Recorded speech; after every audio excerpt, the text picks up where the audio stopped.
हरे कृष्ण राधे राधे। एकादशी व्रत शुक्ल पक्ष और कृष्ण पक्ष दोनों एकादशियों में किया जाता है। प्रत्येक मास में 2 एकादशी आती हैं और दोनों का ही व्रत करना चाहिए। यदि आप दोनों का व्रत नहीं कर सकते तो शुक्ल पक्ष की एकादशी का व्रत भी किया जा सकता है। इस व्रत में अन्न बिल्कुल नहीं लेना है।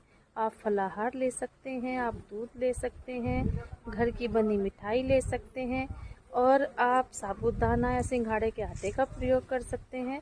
ब्रह्म मुहूर्त में आपको उठकर मंदिर जाना है। मंदिर नहीं जा सकते तो घर पर ही आपको भगवान श्री कृष्ण की पूजा करनी है। तुलसी जी में जल अर्पित करना है, तुलसी पूजन करना है, तुलसी जी के समीप दीपक प्रज्वलित करना है और पूरा दिन आपको 1 या 2 बार फलाहार लेने का नियम लेकर व्रत पूर्ण करना है। इस व्रत का पारण द्वादशी में एकादशी के अगले दिन होता है, सूर्योदय के पश्चात। जब सूर्योदय हो जाता है तो निश्चित समय पर आपको पारण करना होता है। पारण से पूर्व कुछ लोगों में भ्रांति होती है कि क्या दान करें, क्या करें। देखिए, गाय में हमारे सभी देवी देवताओं का वास होता है, इसलिए आप गाय को भोजन कराकर फिर स्वयं भोजन कर सकते हैं। और स्वयं भोजन से पहले आपको श्री कृष्ण को भोग लगाना परम आवश्यक होता है। इसलिए श्री कृष्ण को भोग लगाइए, फिर गाय को भोग लगाइए, फिर आप स्वयं भोजन पा सकते हैं। एकादशी का जो व्रत होता है वह सर्वश्रेष्ठ व्रत होता है और 8 वर्ष की आयु से लेकर 80 वर्ष तक के व्यक्ति को यह व्रत अवश्य ही करना चाहिए। इस दिन अन्न में समस्त पाप समा जाते हैं, इसलिए इस दिन यदि हम अन्न ग्रहण करते हैं तो हम पाप के भागी बनते हैं। एकादशी में अन्न का त्याग सर्वप्रथम शर्त होती है। एकादशी में किसी भी प्रकार का अन्न हमें नहीं लेना होता।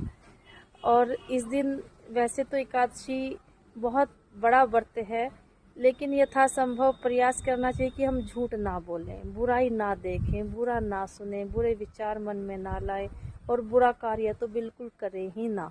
इस प्रकार से सात्विक वृत्ति धारण करते हुए पूर्ण धैर्य के साथ परमेश्वर श्री कृष्ण में पूर्ण निष्ठा रखते हुए हमें एकादशी करनी चाहिए।